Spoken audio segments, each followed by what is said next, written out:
我就却之不恭了。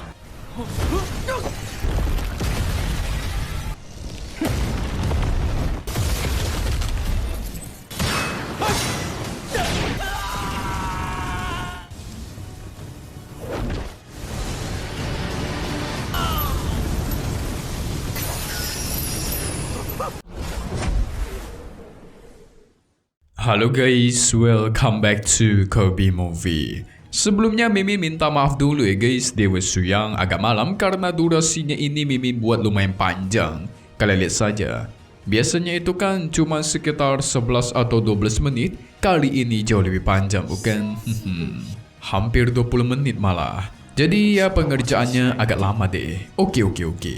Mari kita masuk ke part 209 Lian Shishuonian, episode 211-nya di mana kita semua bakal melihat Suyang mengungkap pengkhianat sekte Tianlan dibantu oleh sang kakek Tianlan guys. Selain itu, orang suci alias Xiao Ji bakal menunjukkan sosok aslinya yang sangat jahat. Wah.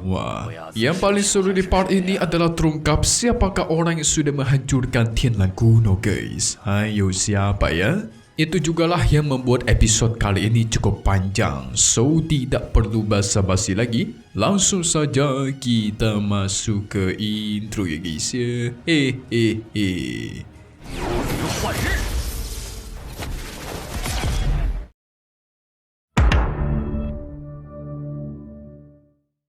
Suyang pun dikasih teh spesial oleh sang kakek tua, tetapi ketika Suyang melihatnya, dia langsung tidak tertarik. Malah si Suyang mengasih teh Chang'e miliknya yang jauh lebih enak. Membuat si kakek kaget bukan main dong. Inilah teh yang ku cari-cari seumur hidupku. Sang kakek yang terus kagum sampai tidak percaya guys. Tetapi Suyang tidak memberikan dia minum karena si kakek harus menjelaskan dulu alasan kenapa dia bisa ada di sini. Si kakek pun menceritakan tepat jutaan tahun yang lalu ketika terjadi perang ke-9 alam, si kakek yang masih muda namanya adalah Xie Tao. Waktu itu kakek Xie dikejar dan diserang sampai terjatuh di tanah suci Xiangwu. Dia yang terluka parah pun bersembunyi di tanah suci ini selama beberapa lama guys.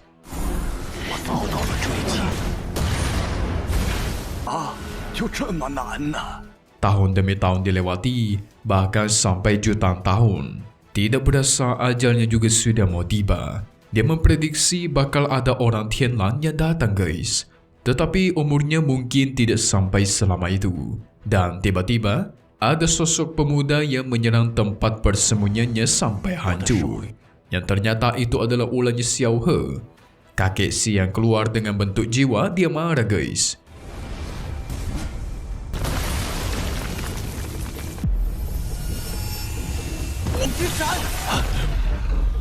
Tapi ketika melihat bakat luar biasanya Xiao He, kakek Xie memutuskan untuk masuk ke dalam lautan pikirannya buat dia pinjam sementara. Namun hal yang paling tidak kakek Xie sangka adalah si Xiao Ji, yaitu adiknya, itu malah meracuni kakak kandungnya sendiri. Racun itu membuat Xiao He kesakitan bukan main. Di dalam lautan pikirannya, kakek Xie harus melawan badai racun itu. Gak ada pilihan, dia pun menyegel nadinya supaya racunnya berhenti menyebar guys. Tapi gara-gara nadinya disegel, otomatis kultivasinya juga ikut terkunci. Membuat semua warisan dan reputasinya pun hancur. Wah.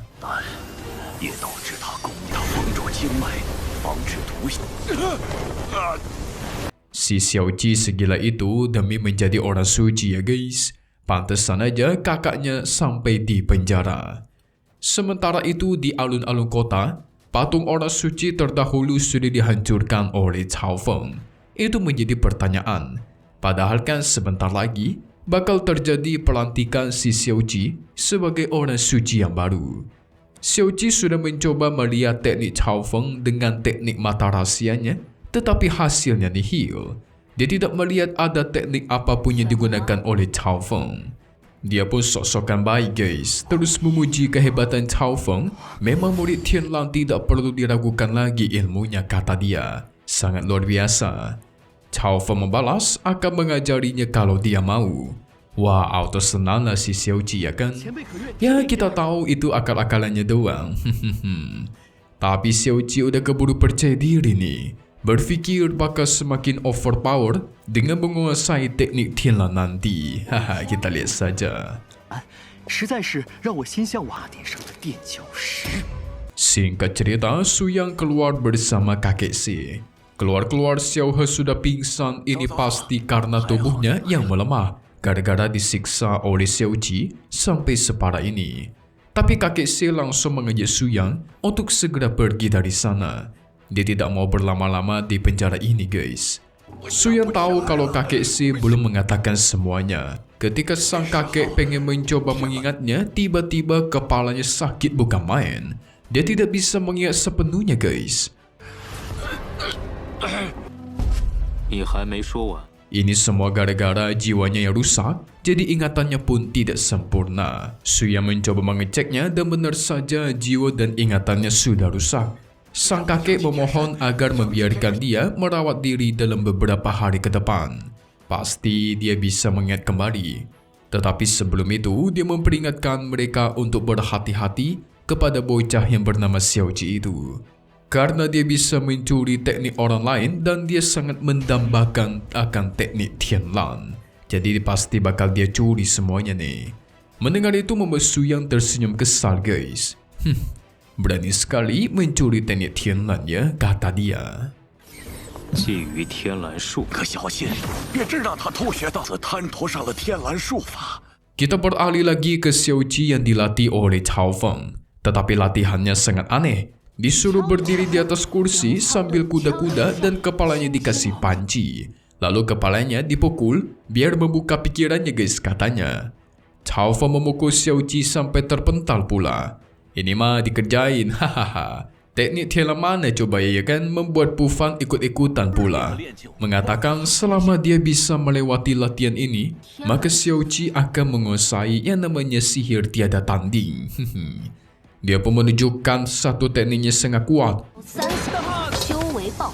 Xiao Qi melihatnya auto terpesona. Pu Fan pun mengajak dia untuk mengetes kekuatannya dan tua. Adu kekuatan terjadi dan Pu Fan terpental. Yang dimana sebenarnya disengaja terpental, guys. Dan si Cao Feng ikut-ikutan sengaja terluka. Sampai memuji-muji Xiao Qi, hebat sekali. Baru diajarkan sebentar tetapi sudah sekuat itu. Memang sangat berbakat ya. Dari situ dia makin percaya dan sering memukul kepala sendiri sambil pakai panci, guys. Hahaha. 天蓝圣器，圣器与你竟如此契合。 Gara-gara dia pakai panci juga, itu menjadi obrolan lucu dari para pengawal yang ada di sana. Aduh, kocak. 必有用处，咱们就别多。 Sementara itu di halaman tanah suci Xian Wu, tiba-tiba muncul suara pukulan panci. Yang ternyata si Xiao Qi itu beraksi, guys. Di mana dia mencegat para murid, lalu dibantai habis satu persatu. Bukan cuma satu atau dua, tetapi banyak sekali. Murid yang dia bantai lalu diserap darah mereka. Wah, jadi selama ini, orang yang membuat para murid itu meninggoy itu adalah dia, guys. Sampai pada akhirnya dia merasa sudah menguasai teknik yang diajarkan oleh Pu Fan. Tidak lama dari itu, tibalah waktu untuk pelantikan dari orang suci. Semua sekte sudah berkumpul untuk menghadiri pelantikan ini. Dan tidak lama dari itu, datanglah si Xiao Qi. Kemunculan Xiao Qi membuat semua orang langsung memberi hormat. Dia turun tangan dengan begitu gagah dan keren. Dia pun turun dan akhirnya dipasangkan mahkota orang suci. Semua orang memberi tepuk tangan dan selamat, guys. Nah, disinilah rencana busuknya Xiao Qi dimulai. 我就却之不恭了。参见圣主。 Dia mengeluarkan kekuatan jahatnya, membentuk formasi besar yang memerangkap semua orang di sana, termasuk si Cao Feng dan Pu Fan. Waduh. Dari situlah mereka sadar, orang yang sudah menghabisi para murid itu adalah Xiao Qi itu sendiri. Bagi Xiao Qi, kalian semua itu memang layak menjadi pengorbanan untukku. Tunggu sampai aku mendapatkan semua teknik Tianlan, maka tanah suci Xian Wu akan menjadi yang terkuat. Sungguh pemikiran yang sangat dangkal ya guys. Sang tetua pun dia bantai habis. Pada akhirnya Po Fan turun tangan, memecahkan formasi pengikat di sana dengan satu injakan. Kemampuan biasa saja tetapi sombongnya luar biasa ya, kata si Po Fan.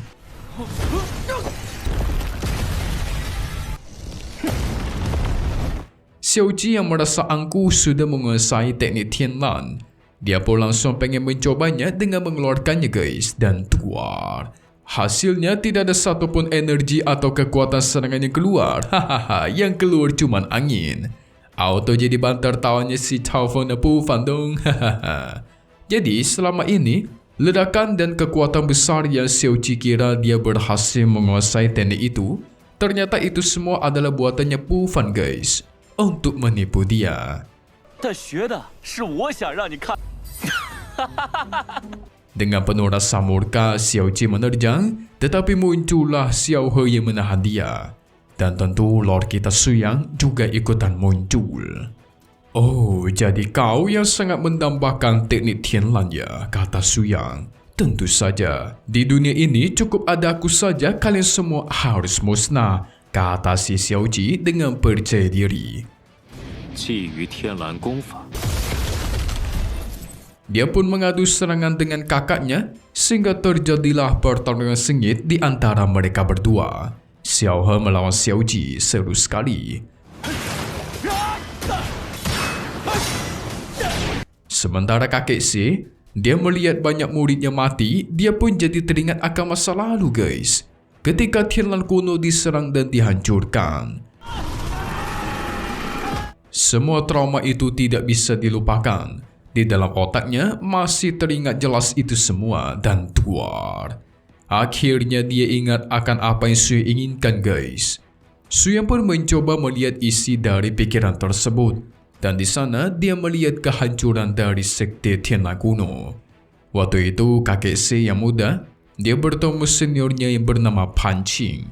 Tetapi pas dia dekati, ternyata sang senior sudah meninggal, membuat dia kaget, sedih, sekaligus emosi.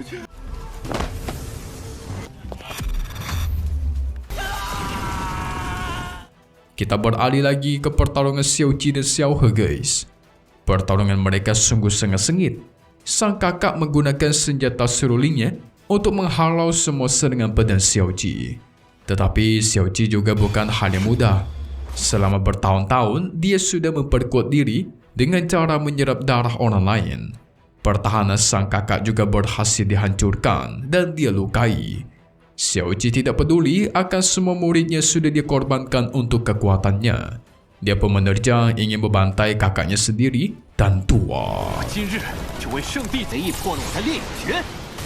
Tiba-tiba Suyang kita membuka mata guys, meledakkan semua tempat di sana dengan kekuatan auranya. Semua orang yang tidak cukup kuat itu pasti dipentalkan hanya dengan pancaran kekuatan ini.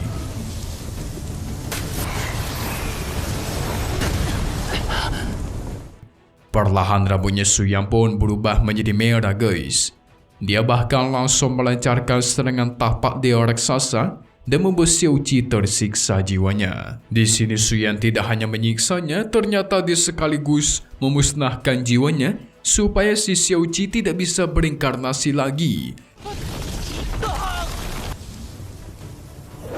Gila.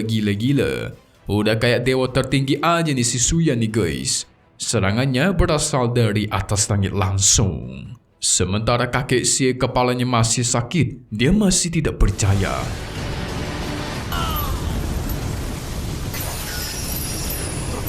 Sekte Tianlan kuno yang merupakan sekte nomor 1, tapi siapa yang bisa menghancurkannya coba ya kan? Suyang pun membalas, tidak ada orang yang bisa menghancurkan Tianlan, kecuali ada pengkhianat. Apa? Siapa yang berkhianat gitu loh? Waktu itu ada 12 murid inti, 36 sekte luar, dan semua murid Tianlan mempertaruhkan nyawa mereka untuk bertarung. Jadi nggak mungkin para murid berkhianat dong. Tetapi Suyang bertanya satu hal yang membuat kakek Si tidak habis pikir guys. Gimana kalau ada satu murid yang tidak pernah kau temui? Nah, siapakah murid itu? Yes, kalau kalian ingat, dulu Su Yang pernah diserang oleh orang tersebut. Waktu itu dia berusaha membebaskan si murid bunganya yang bernama Sui Liu. Sui Liu kan kita ingat ingatannya itu dikunci sama orang tersebut. Sampai-sampai dia terus sakit kepala tanpa henti dan tidak bisa mengingat masa lalu. Orang misterius tersebutlah yang sudah mengkhianati Tianlan guys. Tapi pertanyaannya itu siapa? Dan seperti apakah sosoknya? Su Yang berniat akan mencarinya sampai dapat guys. Mantap. Di part kali ini seru banget, durasinya juga panjang ya kan? Nah, kita sudah tahu nih, pelaku utamanya ternyata adalah orang Tianlan kuno itu sendiri. Entah itu siapa, entah itu murid ataupun guru. Tapi yang pasti dia adalah pengkhianat. Lalu apa yang bakal Su Yang lakukan untuk mencari orang tersebut? So langsung saja, kita masuk ke bagian spoiler untuk part 210 Lian Shishwanyan di hari Sabtu lagi. Oke guys, Su Yang bakal mengikuti sebuah pelelangan.